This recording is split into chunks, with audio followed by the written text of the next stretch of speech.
Welcome, Uncle Sugar's Magic Circus. This is a place where we tell stories about Marines and the Marine Corps, and I'm joined today by my good friend Keith Kelly, who will be with me all the time.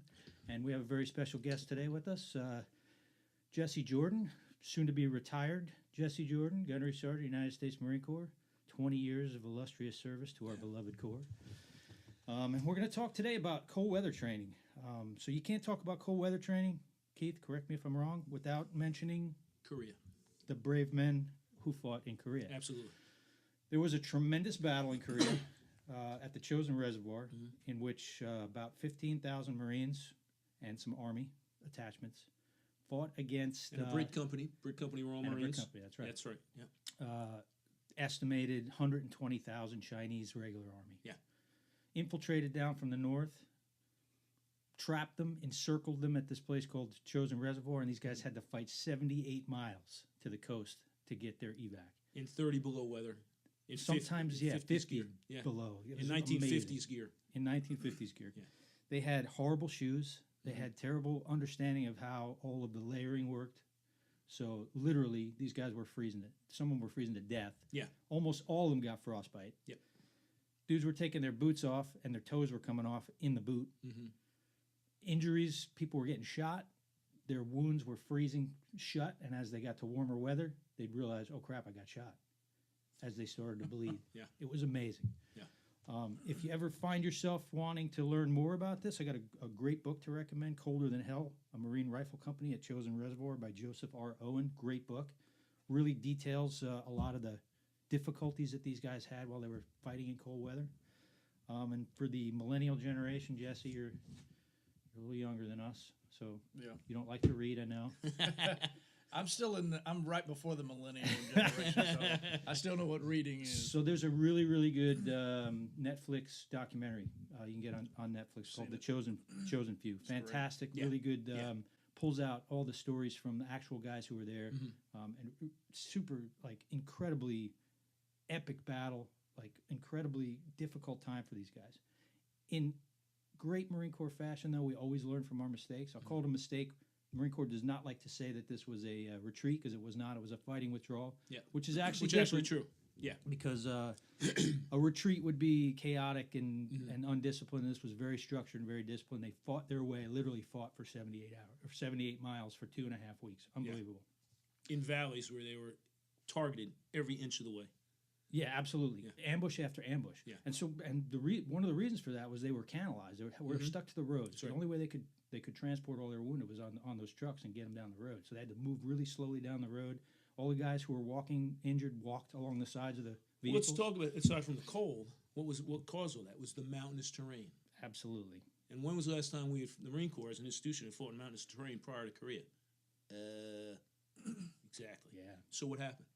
So what the Marine Corps did was by about 1951, they started to train replacements to go out to Korea in a place out in Bridgeport, California. They bought a huge parcel of land, national park kind of area. Pickle Meadows. Pickle Meadows, exactly.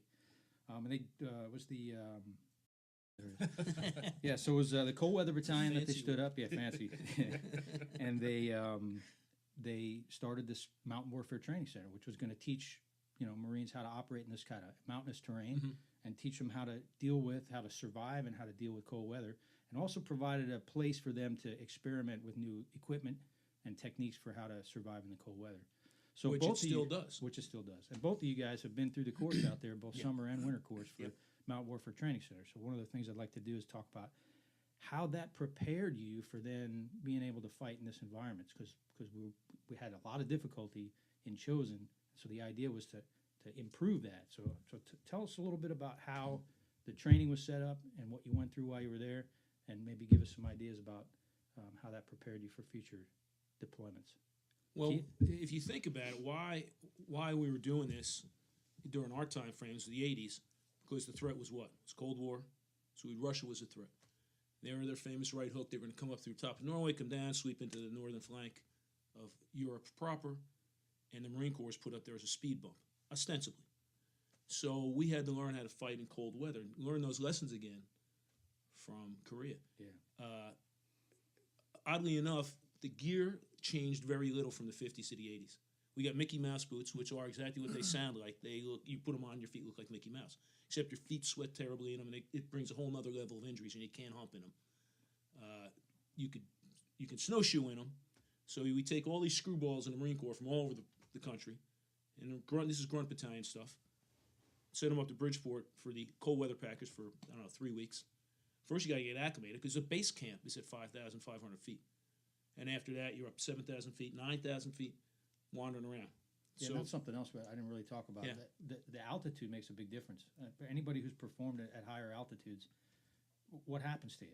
there's no oxygen. You literally, so we're at Camp Pendleton. We're on the beach every day. They put you on a bus. Next thing you know, you're at 5,500 feet in the base camp.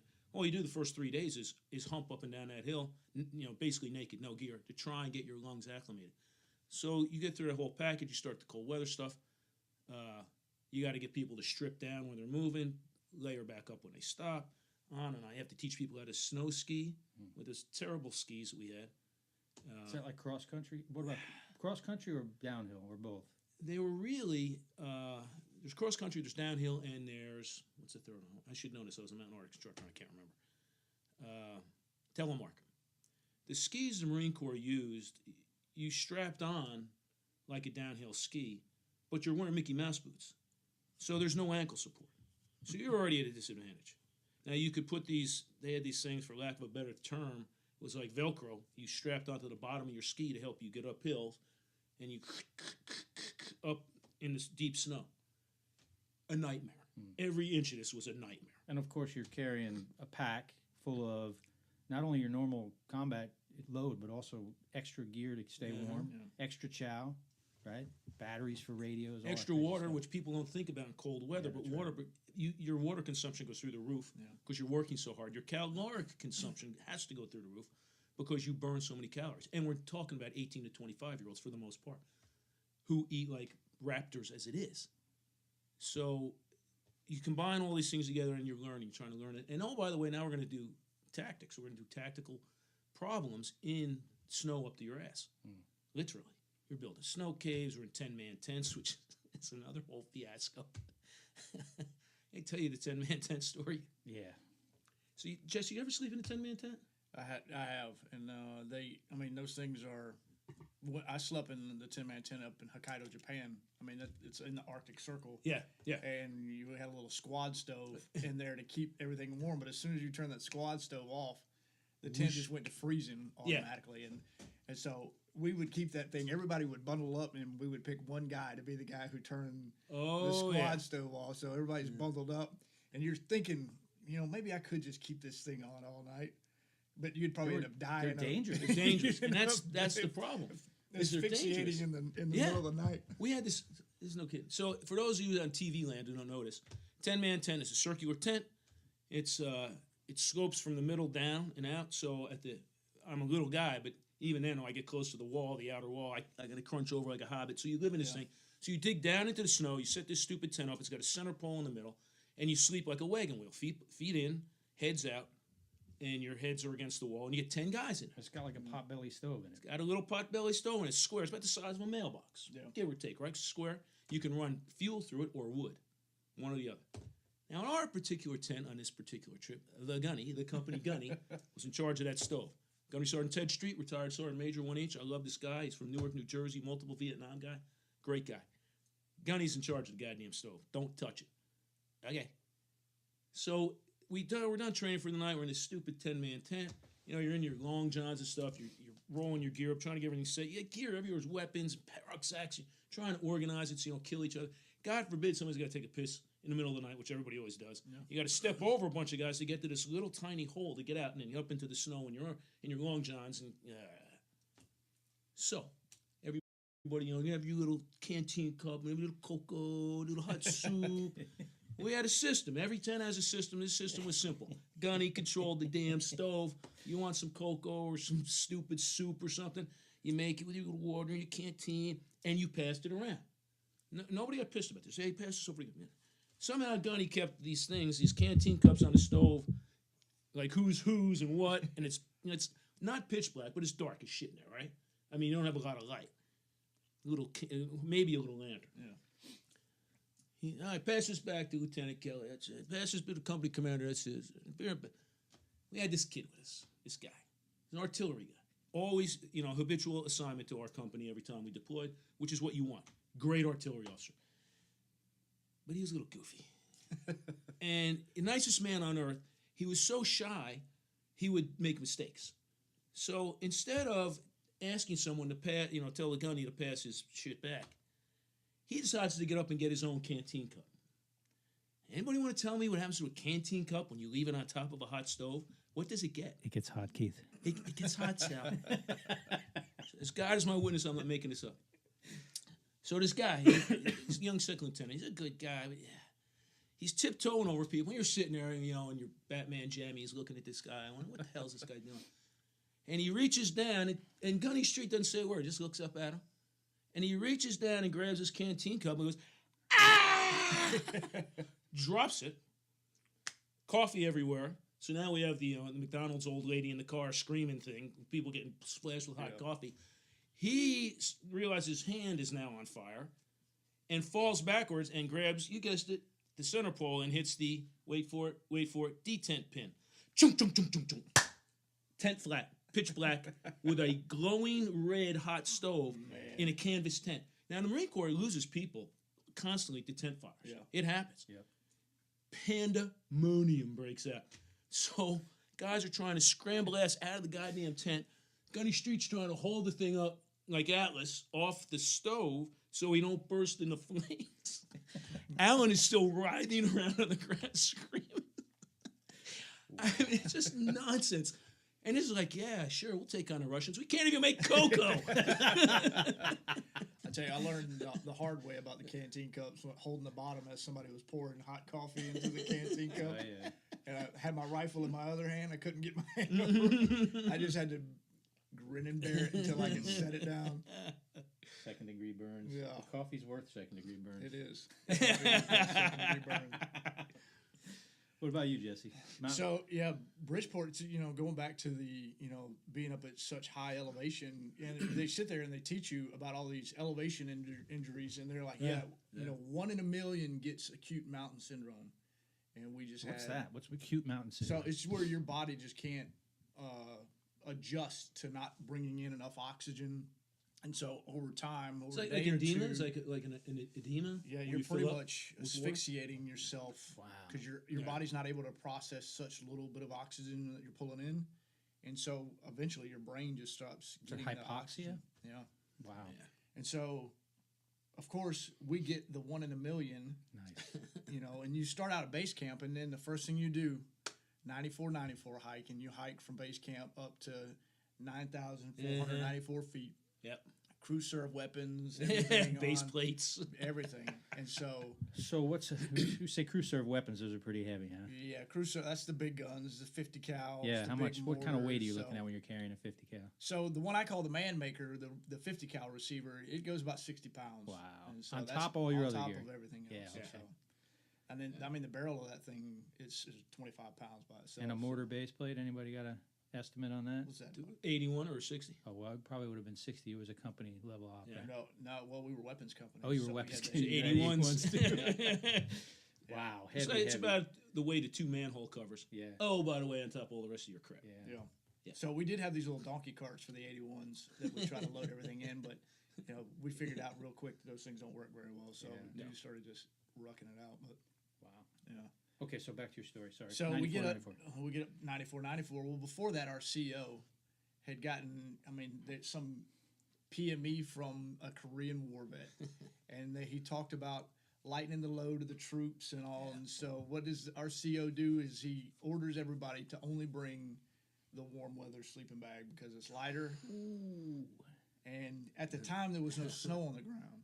And so the weather was probably in the high 30s, low 40s Yeah. at base camp.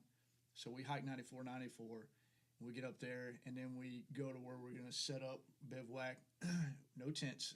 Is that these pictures that you sent me? Yeah. Okay, so this is when. And how old are you in these pictures right here?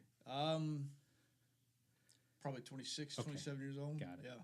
So it's my second enlistment, and so we get up there. We bivouac for the night. No tents.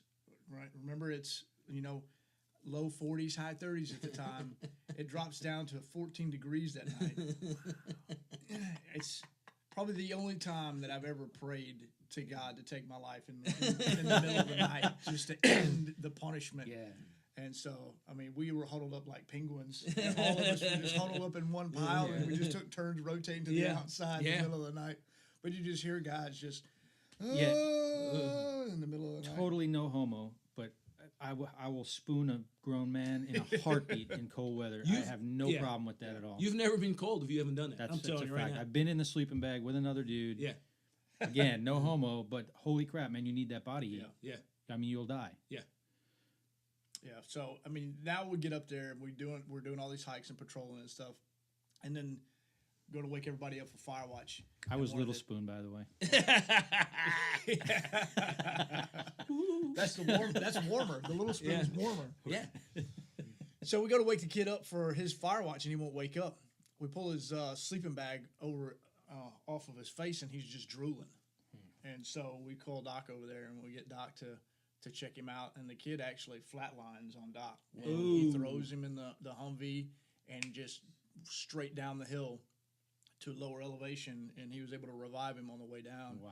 And so the kid actually survived and, ended up having a good career in the Marine Corps. So That's crazy. yeah. That's part of the thing about is the rapidity with which the weather changes there, as you know. As we got caught in a blizzard, we were in the snow package anyway, and we were at just shy of 94, coming up, and we came through this big saddle, and we got hit with a blizzard at night. We're doing a night movement because that's what you do. Yeah. So did you guys learn any techniques for like surviving in the snow or dealing with avalanche, anything like that? We didn't go through the avalanche stuff because at the time we were training to go to Afghanistan. In Afghanistan, I mean, it gets cold over there, but it's not Korea cold in Afghanistan. And where we were heading, we weren't too worried about snow at the time. So the package that we did was tailored just for that deployment. Up in the Hindu Kush, it does get Korea cold. Like up in the northeastern section of the country, it gets really cold up there. But where were you at? You were down in Helmand? Well, we were supposed to go to Helmand at the time, and then this was 2003, into 2003, and we ended up going to Iraq. So we never even saw any mountains. Last Of course you minute did. change. Oh, by the way, you're going to a different place. Marine Corps never makes mistakes. I know you're like just that. prepared to go into the mountains in the So cold, you go but from you're going to the desert. 14 degrees to 135 degrees. Hey, Yeah, the desert's along- cold at night. right along the river, so you got the humidity and 135 degrees. Beautiful. Yeah. Beautiful. So I ended up not even going to Afghanistan until, probably 6 or 7 years later. So That's funny. So, yeah, the Marine Corps is funny like that. They're also funny about how training can or cannot happen depending on where you're going or depending on what the situation is. I showed up at the 2nd Force Recon Company in January of 86. By February of 86, we were on a plane going to Norway to do the training that we talked about earlier, where you go work with multinational forces up in Norway. You're doing basically a large force-on-force exercise that simulates the Russians coming across the border, right? So as a reconnaissance Marine, we got set out way out. It was about 30 miles north of the Arctic Circle. We got dropped in via helicopter. How reconnaissance works. Frequently, they'll do fake landings, kind of make people think that maybe you could have been all these places or one of the places. They don't know where you are. So the helicopter comes in, drops us off, and I got to tell you, man, the first moment of that exercise, maybe the first 10 minutes of it, was probably the most amazing time of my entire life. Because they dropped us, and the helicopter leaves, and it gets quiet, and the snow settles down. And there had to have been 50 billion stars in the sky. I've never seen so many stars in my life. We're way up north of the Arctic Circle. There's no ambient light anywhere except for the ribbons of beautiful green light running through the sky, right? So northern lights, stars out the wazoo, mountains in every direction. I'm like in fantasy land, man. It's amazing, gorgeous. Yeah. And then I had to pick up my 100 and change pound pack, put my skis on, and start moving, right, and keep up with these, enormous like Vikings that I was working with at the time, and trounce through the snow. But holy crap, man, what a beautiful, freaking gorgeous thing to see. And then we infiltrated to our position, and we sat overlooking a fjord, and our job was to watch for boats coming in for an amphibious landing. Yeah. And we did that for about, it was supposed to be about a 10-day exercise. And on day 5, we got a radio call saying that the Norwegian army had hit an avalanche. That's why I asked you about the avalanche trip. Yeah. An avalanche had actually taken out an entire company Holy cow. of the Norwegians. It killed 27 people. So they canceled the exercise, and they didn't. They did an extract. They did an evac. We had to move to our extract point, get picked up, and we left early. Yeah. But holy crap, what an interesting experience that was. I felt really bad for those guys, and could you imagine if that had happened to Americans? These guys grew up there; they freaking know this stuff in and out. Yeah. They were the ones training us on how to do it. Yeah. So I didn't get the advantage of going through the courses that you guys did. I actually had to learn OJT. The only advantage I did have was my my team leader at the time was an instructor out there at the course at Bridgeport. So I learned the techniques. I learned a little bit about survival in the snow, and like you talked about earlier, Keith, with the layering of clothing is so important as you're moving. Yeah. To have and you know what was interesting about it is I don't know if did you guys work with Danners? Like Danner came up with some really good Gore-Tex boots for cold weather. Yeah. The Gore-Tex outer layer, the polypropylene underwear, all of those came as a result of that. The problems that we had in Korea. But think about that in the very early '80s, we were not using that stuff. I didn't have my first set of Danners till I ended up with Sakura in Germany. Gotcha. And then the Polypro, the Marine Corps Polypro, that weird tan shit Yeah. was not particularly effective. It did So not we were wick buying away. commercial off the shelf. Yeah, I bought my own Danners. I bought my own Exactly. polypropylene Welcome underwear. to Recon. That's I what did- everybody does. Yeah. I did get Gore-Tex outer shells though. Yeah. Gore-Tex outer shells, waterproof. So you get that layering effect, right? So you get your polypropylene which wicks and keeps the sweat away from you, but also keeps you warm. And then you get your middle layers, and then you have your outer layer that keeps you dry as well. And then we wore gaiters. Do you guys ever wear gaiters? Those things are annoying as hell. You worn, Jay? Yeah, so they started reissuing those things out when Afghanistan kicked off. So Yeah. those things They work. are- They keep the snow out of your they're- boots. They're Yeah. great for even around here, especially when you're patrolling around and it's been wet for days. So I mean they actually are good for just wet weather Yeah. around here. So And so every time I've ever done any kind of training like this, and one of the things that we did while we were up there, we talked about survival stuff, but we didn't really do a lot. So we did a little bit of like how to deal with an avalanche. We did a little bit about like how to build a snow cave and all that kind of stuff. Well, the other piece is the tactical piece, which, in Recondo Bondo land, patrols are patrols, but you have to take certain considerations in. Do we go Indian file? Because snow is a marker. Yeah, you're leaving tracks in the You're leaving snow. tracks. Right. So, what do we do about that? But do that with a grunt company. Yeah. Dig into the defense It's about 120 people. on a good day. Yeah. But if you got attachments, we got some weapons company guys with us, maybe a combat engineer, who knows? Yeah. So typical Marine Corps, we tailor to the issue, but now you're going to dig into the defense, literally, because you're in the snow. There's a whole clearing fields of fire, all that stuff. Everything takes on a different dynamic in the snow, and you're cold, and everybody hates the cold, so they hunker down. Psychologically, there's an issue. start going internal. Yeah. You just get to where you don't want to move because you don't want to touch your clothes with yeah. your skin, so you just want to stand in one place. Try getting those grunts to drink water. Yeah. And even on a recon patrol, done it in days. And you got to get some water down guys' throats. Now, I'm not thirsty. Who asked you? Yeah. We're not running a democracy here. Drink water, I'll kill you. Yeah. Which is, you devolve to that leadership model. You have to. Yeah, and you have to just keep watching each other because, like, if a guy starts hyping out, and he may start taking clothes off because he thinks he's warm because he's getting hypothermia, and just start going crazy. And, and so you got to continuously buddy pairs is like the most important thing when you're doing cold weather training.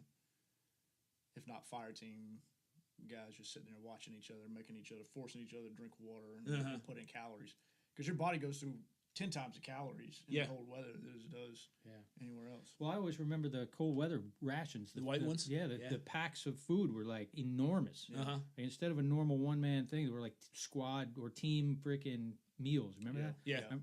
I could wolf down an entire freaking spaghetti meat Oh, sauce yeah, by absolutely. myself, but they were just really actually pretty good. There's a lot of snacks in there because you continuously want Nothing- snacking. A lot of all the sugars, time. a lot of fructose, that crap, but you burned it up. I mean, Yeah, absolutely. I mean, I remember coming back from one of the cold weather things, and I got pneumonia while I was up there because that's always fun. And I walked in the door back down to San Clemente after deployment was over. My buddies looked at me and just burst out laughing. Like, what the hell happened to you? Did you get deployed to Auschwitz? Because you burn up those calories. You're not lifting weights every day. You're not doing the stuff we normally do, Dropping weight. and you're just dropping weight, and I got pneumonia. Yeah. So you're hawking up loogies the size of hubcaps, and I never understood how you could die from pneumonia until I got it. Yeah. And I'm like, oh, I get it now. I'm Yeah. drowned in snot. It's miserable. Yeah. Going back to the survival techniques, so we first get up there and start getting all of our classes in Bridgeport, and they teach us how to filter water. And so they set up this tiered system to filter water down to the bottom, and it finally comes to this canteen cup. Well, they pass it around for guys to test, see how clean the water tastes. And then so about a third of the company ends up with dysentery. So we had to sit in base camp for an extra day before we started our training, so the rest of the company could get over dysentery. So the filtration system didn't work so well. Not so much. I didn't try the water, so I had clean water. What else did they teach? They teach you guys how to. So we talked about food being so important. Yeah. So in a survival situation, how do you get food? How's that work?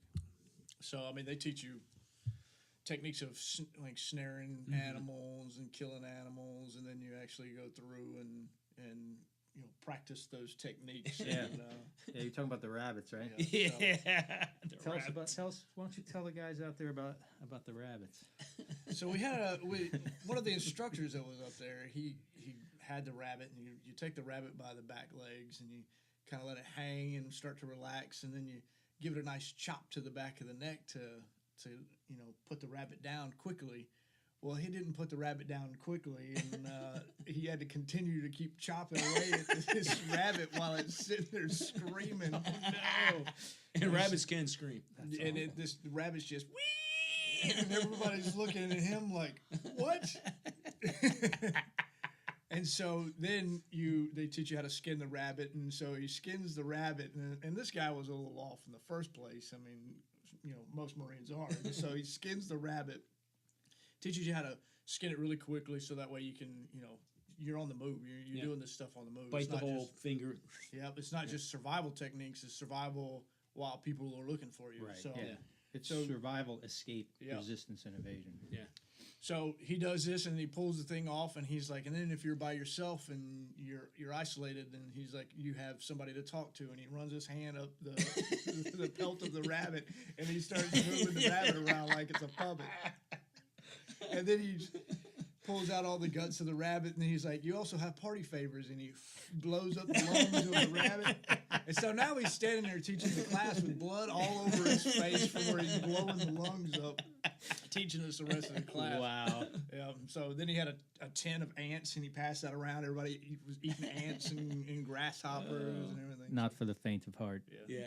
Well, the stupid rabbit thing, because my last tour was at SOTG, Yeah. Mountain Arctic Section. A special operations training group. Special Operations Training Group, yeah. And one of the instructors, who shall remain nameless, Staff Sergeant, great guy, funny. He's that guy, just kept everybody laughing all the time, real dry humor. Did that, teaching the class, took the head, and he did the other technique where you pet it, grab it, spin it, snaps the neck, bites the hole, sticks a finger in, pull it, gut it. Well, where he's wearing Mickey Mouse boots, those big, just picture Mickey Mouse if you've never seen these, big black boots. Well, he kills two rabbits, slices their heads off, and of course they're pouring blood. It's 100 below. He takes a rabbit in each hand and sticks it to the front of the Mickey Mouse boot, each Mickey Mouse boot. The blood congeals instantly because of the cold. And he goes, look, bunny slippers. And walked around that way the rest of the day. Like you said, you got to have a sense of humor. Yeah. So then what happened, Sal? Well, I was going to ask Jesse. So, Jesse, you're getting ready to retire. Yeah. So, what's the game plan for you, brother? So about a year ago, I started my own coffee business. So that's what we're gonna go hard and heavy into to roasting our own coffee and creating our own brand. Yeah. So Axe Head Coffee Roasters is that's the brand, and we just kind of want to bring some actually good coffee instead of just Yeah. Do you have a know, website, stuff Jess? out of the can. So I do axeheadcoffeeroasters.com. Yep. I'll put your And- link up too. And so just to be different, I spell it a little different, AXHEAD, because I didn't want people to get it confused with Axe body spray. So Which you're wearing right now. if you ever catch me wearing Axe body spray, you know something's going wrong. You may want to Terrible. slip me a 20. I may want to run for my life. Nice. Yeah. Well, Jesse's brought coffee over to us at the course where we teach, and man, it's good coffee, and we move a lot through the course as well. Yeah. But, Yeah, and I have to bring my own whenever I come over to Sal's because he still drinks those pods. Yeah. I know I'm lazy. All right, brother. Well, thanks for coming and talking about cold weather stuff with us today. Absolutely, it's a great time. Thanks for having me. Yeah, sure. Thanks, Jess.